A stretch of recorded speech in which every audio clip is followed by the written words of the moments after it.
وعلیکم السلام ورحمۃ اللہ وبرکاتہ۔ لکھا جی کیا سحری کے لیے وضو ضروری ہے یا نہیں؟ اور سحری کھانے کے لیے وضو ضروری نہیں ہے۔ دوسرا جی کیا سحری کر کے اذان سے پہلے سو جانا صحیح ہے یا نہیں؟ محترم بھائی سحری کھائی ہے، فجر کی نماز کی تیاری کریں، فجر کی نماز پڑھیں۔ نماز پڑھنے کے بعد اگر آپ کو نیند محسوس ہو رہی ہے، آپ زیادہ جو ہے وہ مسجد کے اندر بیٹھ کے کوئی درس وغیرہ نہیں سن سکتے یا ذکر اذکار میں زیادہ مصروف نہیں رہ سکتے، آپ کا دل کر رہا ہے کہ جی میں بس تھوڑا سا آرام کر لوں، تو پھر آپ نماز کے بعد آرام کر سکتے ہیں۔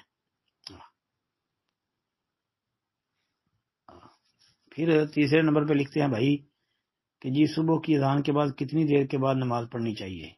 جی شریعت نے صبح کی اذان ہو یا کوئی بھی اذان ہو، اس کے لیے شریعت نے کوئی وقت مقرر نہیں کیا کہ جی 15 منٹ کے بعد یا 20 منٹ کے بعد یا آدھا گھنٹے کے بعد۔ یہ وقت ہم نے خود طے کیے ہوئے ہیں۔ ہم خود دیکھتے ہیں کہ جی اتنا وقفہ ہونا چاہیے تاکہ دوست احباب جو ہیں وہ نماز کے لیے جمع ہو جائیں، تو پھر جماعت کھڑی کر دیں گے۔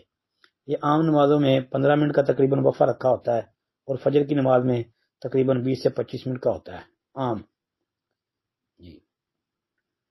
اور رمضان المبارک کے اندر اگر تھوڑا بھی ہو جائے تو کوئی بات نہیں، اس کی وجہ یہ ہے کہ رمضان میں لوگ جو ہیں وہ بیدار ہوتے ہیں صبح، رمضان کے علاوہ عام دنوں میں جی ان کے اٹھنے کا اور مسجد میں آنے کا، جمع ہونے کا انتظار ہوتا ہے نا، لیکن رمضان میں چونکہ سحری کھائی ہوتی ہے تو پہلے سے لوگ اٹھے ہوئے ہوتے ہیں، نیند سے بیدار ہوتے ہیں، تو اس وقت اگر 20 منٹ یا 25 منٹ کی بجائے بندہ 15 منٹ کا وقفہ بھی کر لے تو پھر بھی ٹھیک ہے۔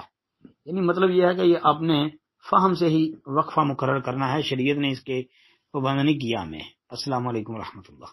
وعلیکم السلام ورحمۃ اللہ وبرکاتہ۔